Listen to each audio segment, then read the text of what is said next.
All right, guys. Hey, welcome to the live today. Today, we're going to talk about 5 steps to creating an effective marketing plan. An effective marketing plan.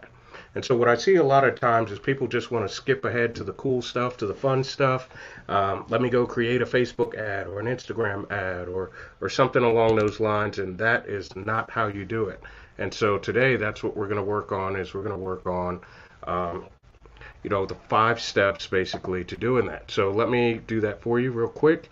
Step one, we're going to conduct a situation analysis, aka a SWOT analysis, your strengths, weaknesses, opportunities, and threats. We're also going to talk about defining your target audience, aka your buyer personas. You don't talk to everybody the same way. You've got to speak to them in their language.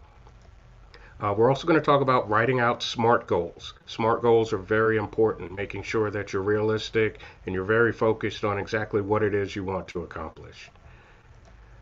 Next, you want to analyze your marketing tactics. What are you going to do? Are you going to do email campaigns, social media? Are you going to do some lives? Or are you going to do a combination of that? It's always important to be clear on exactly how you're going to approach this marketing campaign. Next, we're going to talk about analyzing your marketing tactics. And last, we're going to talk about creating your budget. And so I know a lot of times as a marketing professional, a guy who's been running a digital marketing agency for 11 years, usually when people tell me they haven't identified their budget, I'm pretty wary that they probably haven't done the previous steps as well. So what we're going to do is we're going to jump right in. This is an interactive situation here, so if you guys want to jump right in, ask some questions, feel free to do so. That's what it's here for. All right, so first we're going to talk about conducting a situational analysis. And that situational analysis is very important because not only do you need to know the strengths, the weaknesses, opportunities, the threats that are available in your organization, but you also need to do a competitive analysis. What are your competitors doing? What are they doing that's working with the prospects that you're chasing? What are they doing that's not working, right? And so when you do that research on the front end, you save yourself a lot of money, number one, right? And then you also are going to save yourself a lot of headache of putting together a campaign for an offer that no one even wants, right? And so that can be a real problem. And so you want to make sure that your offer sets you apart. I see a lot of people that go out and they're like, oh, well, that looks like that ad campaign is going really well. Let me just duplicate that. Well, you really don't know, and you really can't measure by likes, shares, and comments whether or not someone is actually making sales from their campaign. So by doing a SWOT analysis and acknowledging your strengths, staying away from your weaknesses, thoroughly investigating your opportunities, and looking at threats like competitors who have bigger budgets that could just bury you. It's really important that you look at those types of things when you're doing your marketing plan. Next, we want to talk about defining your target audience. And this is another kind of soft spot that I see in marketing campaigns today is that, you can't really speak to everyone in the same language. Hey guys, I've got the greatest deal ever and everybody should buy it. Sure, in a dream world, that would be great. We would want everybody to take advantage of our offer. However, the problem is that you can't possibly make an offer that's good for everyone. Not everybody's going to be a good fit for what you're doing, depending on if you have services or products, right? You really have to be clear about what the problem is. What is that? How do you solve that problem? And then also how you address different buyer personas. Now, what I want to do is I want to give you an example of different buyer personas. So at High Velocity Global, in our digital agency, we have different buyer personas, right? We have established businesses. We have established Ethan. We have website Wesley. We have agency Alex.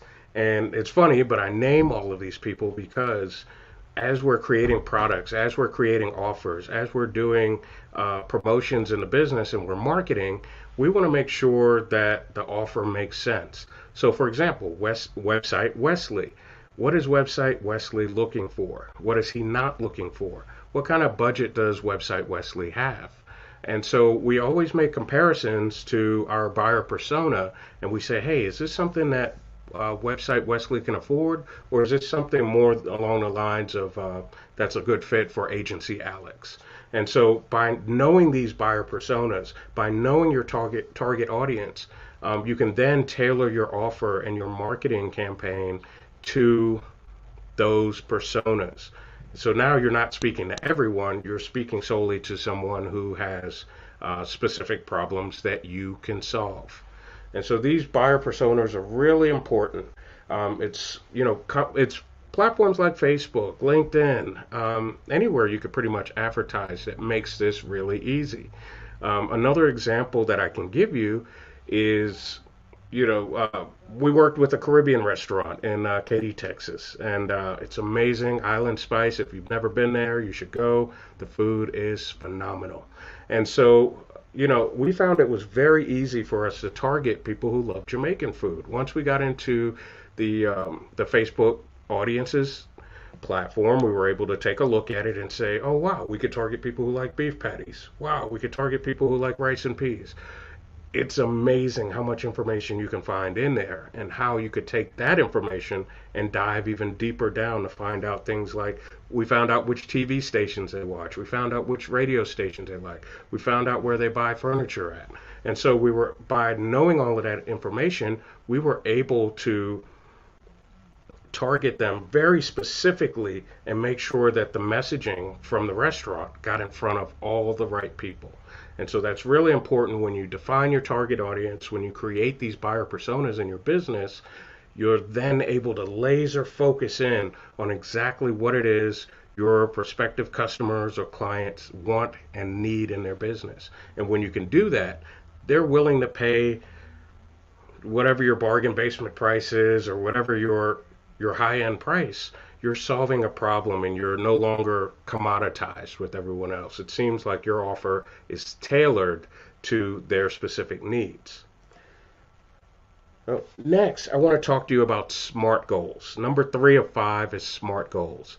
And writing out SMART goals is very important. I see people all the time, they come to me and they say, hey, I want to get 1,000 followers on Facebook. And my first thing is, okay, great, 1,000 followers, that's easily done. But why? Why do you want 1,000 followers? And what is that attached sales goal? So if you're not familiar with SMART goals, they're specific, they're measurable, they're actionable. And by actionable, let me stop right there for a second. By actionable, I mean something that you can really do. I mean something that you can really measure. R is relevant, and then timely or time focused makes up the SMART goal methodology. And so by doing that, you can then be very, very specific and say, okay, now I want 1,000 followers, but I would like 50 or 100 of those to subscribe to my blog, or I would like 50 to 100 of those to buy from me. Now we're talking. Now it's very specific. Now it's measurable. It's attainable.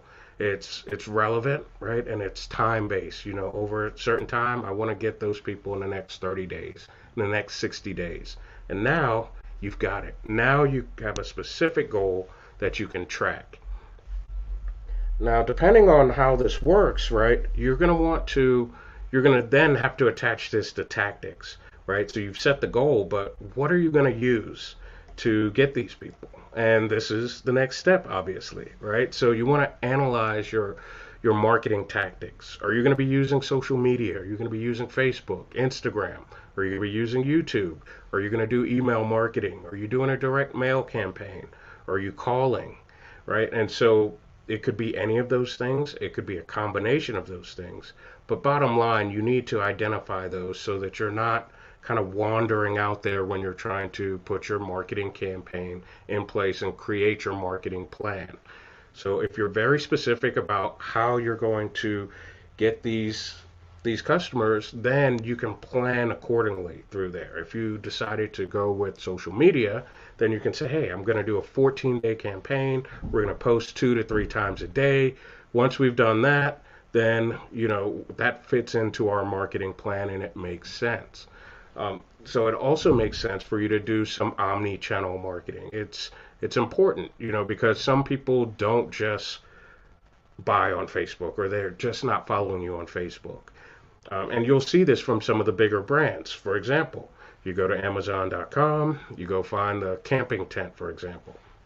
Say I'm going to Fort Bend State Park, I'm going to go camping for 3 days, and I'm looking for a tent. I go to Amazon, I look for that tent, I find that tent, but the phone rings, I get busy. I come back, I go to Facebook, wow, there it is. Not only did I see an ad for the tent that I wanted to buy, but I also saw some ads for similar tents that other people bought. So I'll also see this on YouTube. I'll also, I'll see a commercial there, or I'll see a little ad I can click that will take me to that same tent I was shopping for before. So I say all of that to say is that consider omni-channel marketing, or marketing through multiple channels when you are marketing online and when you're putting your marketing plan together. Lastly, you want to create your budget. And so if you've done your due diligence with the previous 4 steps, then your next step is going to be to, your next step is actually going to be making sure that you have an appropriate budget. So you've already established, hey, I'm going to do this on Facebook, I'm going to do this on YouTube, and I'm going to need X amount of budget for both platforms over 14 days. And by following this methodology to creating an effective marketing plan, it's these 5 steps that you absolutely must have in place if you want to be successful. It's not about skipping steps and trying to just go and create the ad and hope for the best. I can tell you, when you just throw your money up in the air like that, it's going to be gone just as quick. So you should be very, very careful. You should plan ahead and follow these 5 steps to creating an effective marketing plan.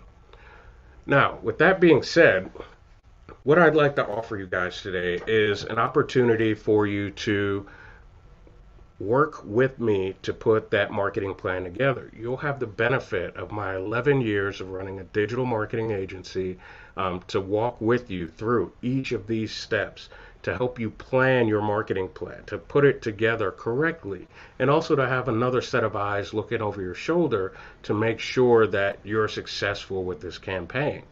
So if you're ready to put together an effective marketing plan, I suggest you go to the website there at the bottom of the screen, or you could give us a call at that number right there, and I'll be happy to help you go through each of these 5 steps. I'll share with you a lot of my tools that I have, my Excel spreadsheets, my Word documents and Google Docs that you can just kind of fill in and make sure that you have an effective marketing plan that is actually going to work for you, and it will drive traffic, it will drive sales, and will help your business thrive. So again, I'm going to work with you, and I'm going to help you do a SWOT analysis. I'm also going to help you create a couple buyer personas so that you know exactly who you're talking to. I'm also going to help you define your target audience. I'm going to help you create SMART goals that you can actually track. They're attainable, they're measurable. And I'm going to help you choose which marketing tactics that you need to use based on what you have in place. So maybe it makes sense to do SMS and email. That is fantastic, and I'll help you put that together. And lastly, I'll help you put together a realistic budget that will help you get results. You won't have to throw $20, $50, $100 there and say, hope for the best. With all of this planning, with putting everything together, you'll feel very confident about your next marketing campaign because we've planned it the right way.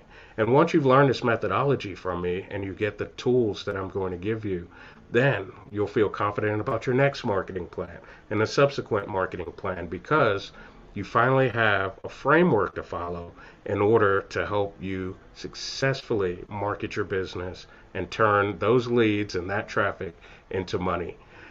So I want to thank you guys for spending some time with me today. It's been just under 15 minutes. Not bad, not bad. I didn't want to take up too much time, but I do want you to realize and recognize what it takes to put together an effective marketing plan. I love to see business owners thrive when they do it the right way, and I'd love to see when they don't have to beat their head up against the wall to make it all happen. Thanks a lot for joining me today. I look forward to seeing you guys next time.